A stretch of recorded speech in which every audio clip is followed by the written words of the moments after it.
Good day and welcome to Living Words, Scripture and Tradition, brought to you by your Catholic relatives and friends of the Diocese of Biloxi. I'm Father Joe Dilettuso, your host. If you've been with us for the past few weeks, you know that we have come to the final segment of our look at the passion narratives of the four gospel writers. We've had Father Austin Walsh with us from Canton, Mississippi, who used to be here in the Kiln as a pastor there also. He's been walking us through these passion narratives, pointing out their similarities and especially pointing out their differences so that we might get a better appreciation of the theologies of the various gospel writers, might be able to more find them applicable in our own day and age and in our own lives. I'm very happy then to have Father Austin Walsh back with us as we now go into the fourth of the Gospels, John's Gospel. Welcome back again, Austin. Thank you, Joe. Good to be back. As Father Joe said, we're going to treat today, and I'll try to a little summary at the end of it this time, John's Gospel and John's account of the Passion. Now, I would think that John's account of the Passion, which we will read this week on Good Friday, is probably the most popular in Catholic piety because he makes no bones about the exaltation of Jesus and Jesus as divine. Now, strictly speaking, that's a post-resurrection faith. But he's going to impose that post-resurrection faith on the historical account of the passion and death of Jesus. And so just as in the other three, unlike the other three, where we read Jesus as being very human, very fearful, very apprehensive about his death, yet resolute, a man of faith, someone who is willing to do what the Father was asking him to do, and that was not so much to be crucified, but to be truthful, to be obedient to his creaturely condition, and to take the consequences of speaking the truth, which was execution. So they presented to us with a very, very human Jesus, and somehow or another we are very, very uncomfortable with that, and we shouldn't be, because we have to constantly be plumbing and squaring the fact of faith that Jesus is God and man. However, we fall into the temptation, I think, to over-divinize at the expense of the humanity. And the reason we do that is because most of us were raised pretty much on John's account of the Passion, because it shows Jesus in control. He's in complete control here. Whereas Jesus is at the mercy of conniving people filled with political chicanery and all sorts of things in Matthew, Mark, and Luke. Jesus is absolutely in control in John. You'll see the difference as soon as we get into it. And it's interesting. For example, take the arrest of Jesus. After he had said all this, and that was that very long chapter 16 and 17, the priestly prayer of Jesus when he's praying for his disciples whom he's going to leave behind. Very beautiful text. After he had said all this, Jesus left with his disciples and crossed the Kidron Valley, where there was a garden into which he went with his disciples. No mention of the garden, no name. Judas the traitor knew the place also, since Jesus had often met his disciples there. So Judas brought the cohort to this place together with guards sent by the chief priests and the Pharisees, all with lanterns and torches and weapons, knowing everything that was to happen to him. Now get the difference. Knowing everything that was going to happen to him, Jesus came forward and said, "Who are you looking for?" They answered, "Jesus the Nazarene." He said, "I am he." Now Judas the traitor was standing among them. When Jesus said to them, "I am he," they moved back and fell on the ground. He asked them a second time, "Who are you looking for?" They said, "Jesus the Nazarene." Jesus replied, "I have told you that I am he. If I am the one you were looking for, let these others go." This was to fulfill the words he had spoken. Not one of those you gave me have I lost. Simon Peter, who had a sword, drew it and struck the high priest's servant, cutting off his ear. The servant's name was Malchus. Jesus said to Peter, put your sword back in its scabbard. Am I not to drink the cup the Father has given me? That is Jesus in complete control. Who falls on the ground? Not Jesus. The people who come together. They fall on the ground. They are, in John's theology now, and I keep emphasizing this is a post-resurrection theology, is showing his audience, the people for whom he's writing, the divinity of Jesus, the power of Jesus. That he takes up his life and he lays it down. He lays it down and takes it up when he wants it to. He's in control. And that's why it says, you know, and of course he also identifies the apostle who cut off the ear as Peter. He doesn't cure the guy. He doesn't say anything about, you know, he who lives by the sword shall perish by the sword, but the fact that I got to do this because it's all planned by my Father. You see, Jesus, the Jesus of John, is a Jesus who's going to go back to his pre-existence, where he will be with the Father. You see, John's gospel begins with the pre-existence of Jesus. In the beginning was the Word, and the Word was with God, and the Word was God. Whereas Matthew and Luke begin with his birth, and Mark begins with his public ministry, John brings it even farther back, and he does the pre-existence. So Jesus is divine all the way through John's gospel. Okay? So just the arrest scene. Judas does not kiss him. There's no sign given by Judas. Jesus is in control here. He doesn't need anybody to point him out. So that's very, I think, evident. Also, the cohort and its tribune in the Jewish guard seized Jesus and brought him. They took him at first to Annas, because Annas was the father-in-law of Caiaphas, who was the high priest that year. It was Caiaphas who had counseled the Jews, it is better for one man to die for the people. Simon Peter followed Jesus, and the disciple who was known to the high priest went with Jesus into the high priest's palace. And here you're going to go through a very profound analysis, and Jesus again is in control.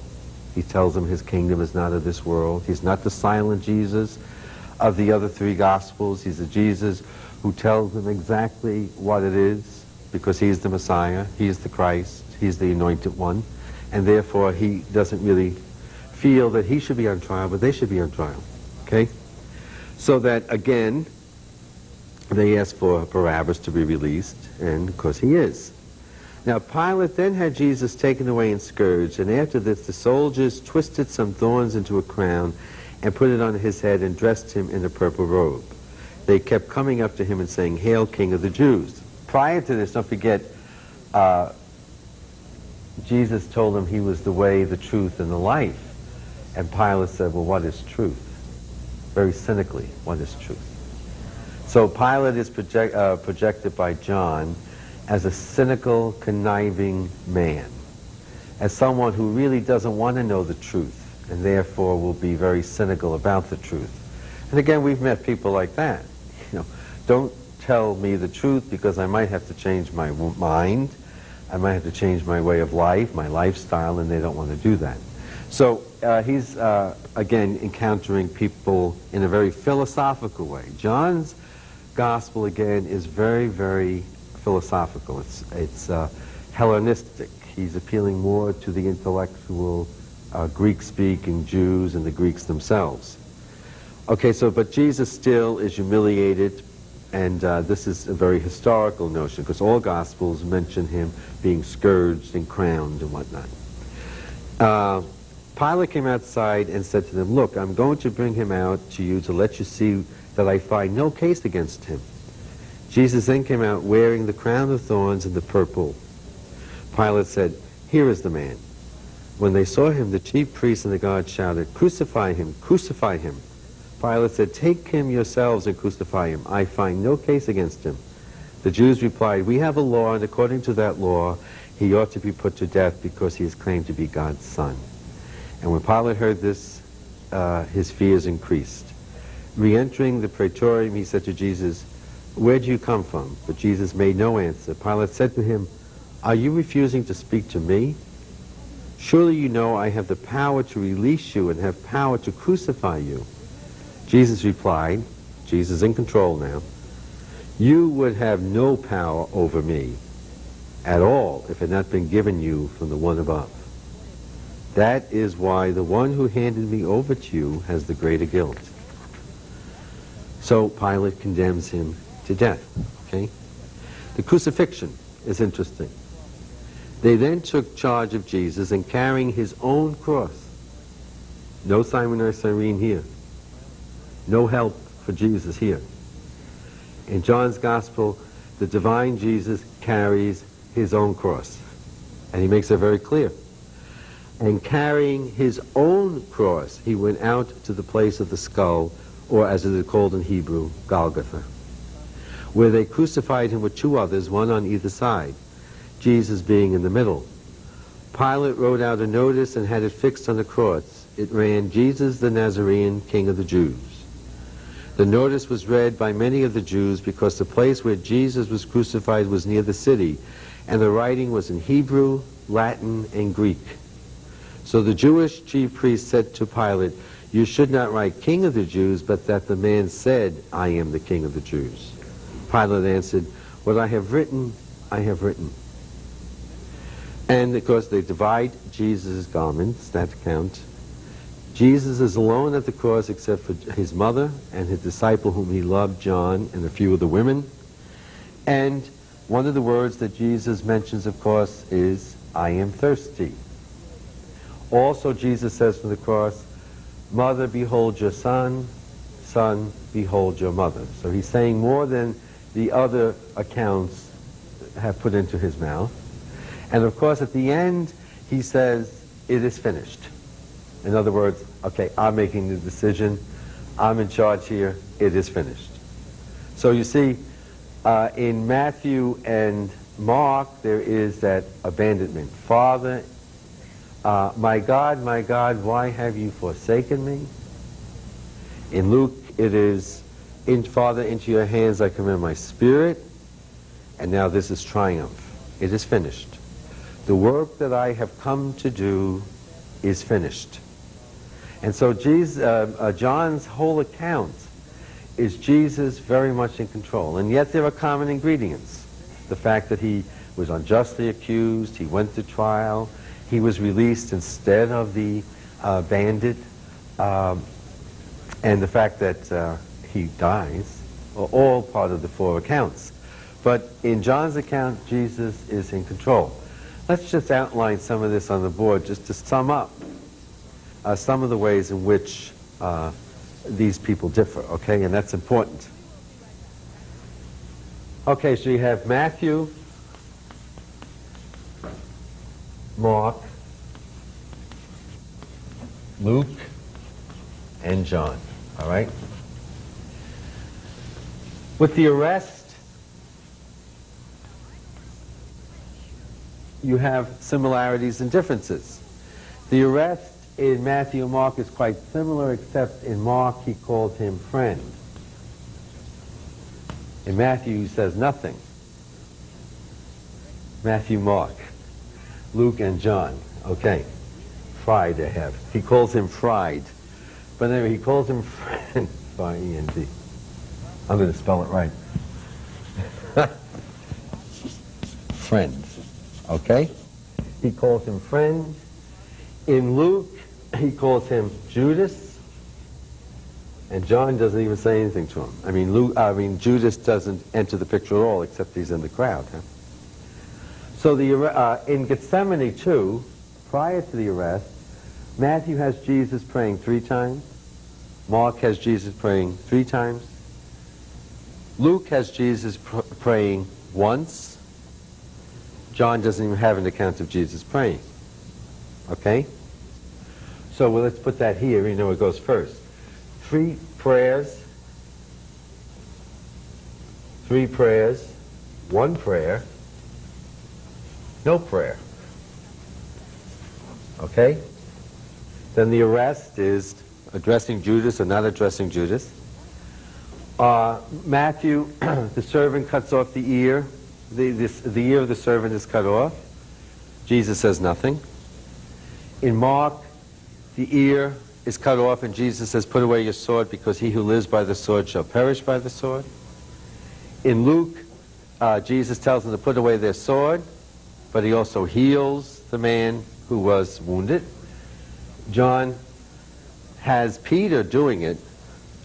Peter's the one who has cut off the ear of the servant, but he just has put it up because, after all, the Father wants me to go through this. Okay? All three have someone helping Jesus carry the cross. John, Jesus carries his own cross. All right? In Matthew and Mark, Jesus says, my God, why have you forsaken me? In Luke, it's, Father, into your hands I commend my spirit. In John, it's, I thirst. Mother, behold your son. Son, behold your mother. And it is finished. That's when he dies. It is finished. So that very briefly shows you great similarities, but great differences. I mean, well, they're two thieves, and that's another thing. Matthew has two thieves crucified with Jesus, both cursing him. Mark has two thieves crucified with Jesus, both cursing him. Luke has two thieves crucified with Jesus, one curses him, one asks forgiveness, and to whom Jesus promises paradise. John has just to mention that two thieves were crucified, neither cursing nor being forgiven or asking for forgiveness. So those are similarities and differences, I think, which are, significant because they point out different emphases in the whole structure of this. Okay? So when you look at it, all three pictures of Jesus, and I say three because Matthew and Mark can be one, and Luke and John the other two. All three pictures are given us by the inspiring Spirit. I mean, the Spirit inspired these writers to tell us the meaning of Jesus and what he is for us. And yet that same inspiring Spirit gives us three different pictures. Why? Because Jesus is not one-dimensional. That Jesus, like most of us, is multifaceted. And there are aspects of Jesus that are significant, and that, it's not just a monolithic viewpoint that we should have.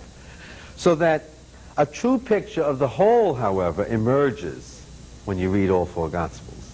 A true picture of the whole. And that's why it's so important in reading and praying with Scripture and studying Scripture to keep the traditions together. To keep the differences together, to keep the similarities together, and to know, for example, that what seems harsh in one Gospel will be balanced off in another Gospel. So if you quote something and not see the fuller context, that's a dangerous way of looking at Scripture. So you could take something out of context, and people are famous for doing that. You take a Scripture text and you quote it to somebody, and you don't know what went before it or what will come after it. And of course, a lot of harm is done that way. So in the historical critical method, we say you don't understand the text until you know the context. You don't understand the text unless you know the reason for it and the community for which it was written, and that gives us a great understanding of what it should mean for us today. So, people with different spiritual needs will read each of these, and their needs will be addressed. For example, there are moments in the lives of each one of us when we feel totally abandoned by God. There are moments like that. Mark's Gospel will help us here.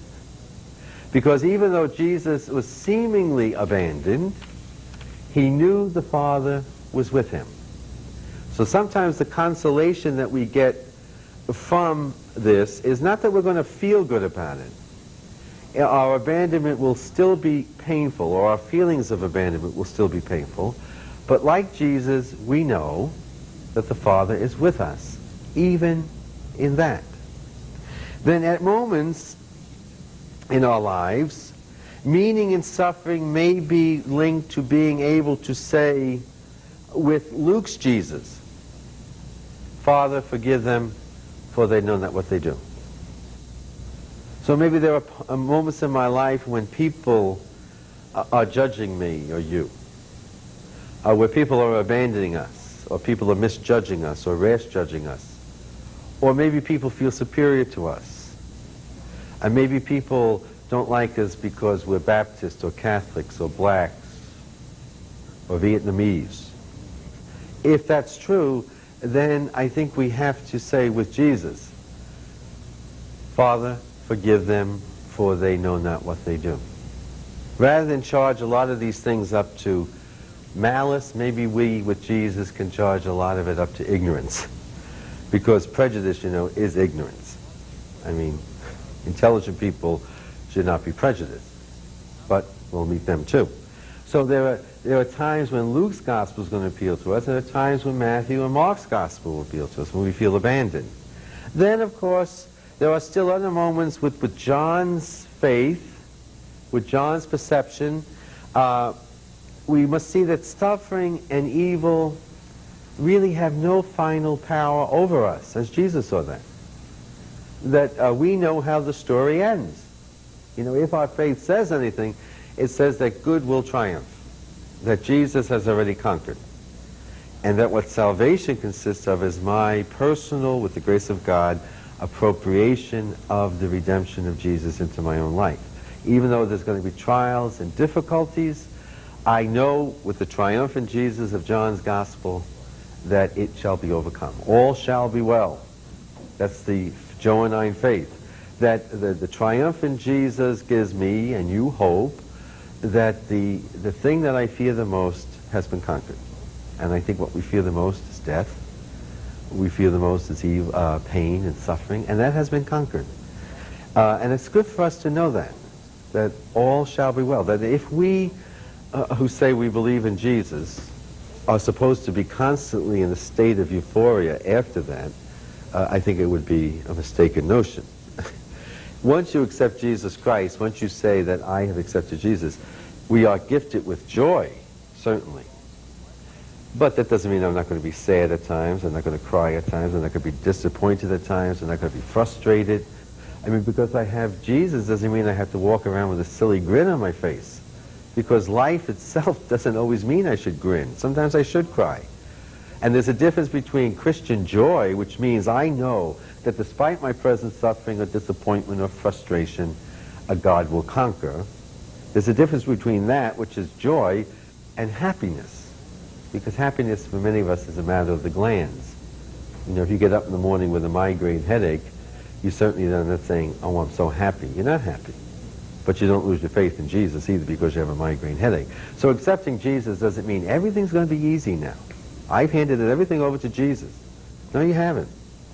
What you've said is Jesus is going to be with me no matter what happens. And it doesn't mean life is going to be easy, but it does mean that life is going to have meaning. That's what it means. So that I believe in Jesus, I still have to go to school and study. If I believe in Jesus, I still have to go and work my 8 hours a day. If I believe in Jesus, it doesn't mean there's not going to be sorrow in my life, or disappointment, or failure. So when people say, if you accept Jesus, you will have no more troubles, are doing what Jesus would never have dared do, give false advertisement. I mean, Jesus tells his disciples, listen, if you're going to be my followers, you're going to suffer, you're going to die. You know, remember the people say, I want to follow you. He said, come ahead. But birds of the air have their nests, and foxes have their dens, but the Son of Man doesn't have any place to lay his head. And when he starts talking about the Messiah having to suffer, Peter says, listen, don't talk like that. Peter's a great PR man. You're not going to get any followers if you tell them about the crucifixion, or the cross, or dying. Stop that nonsense. And what does Jesus say to Peter? Get behind me, Satan. Get behind me. You are not my disciple if you talk like that. So I think it's important for us to know that Jesus doesn't promise us rose gardens.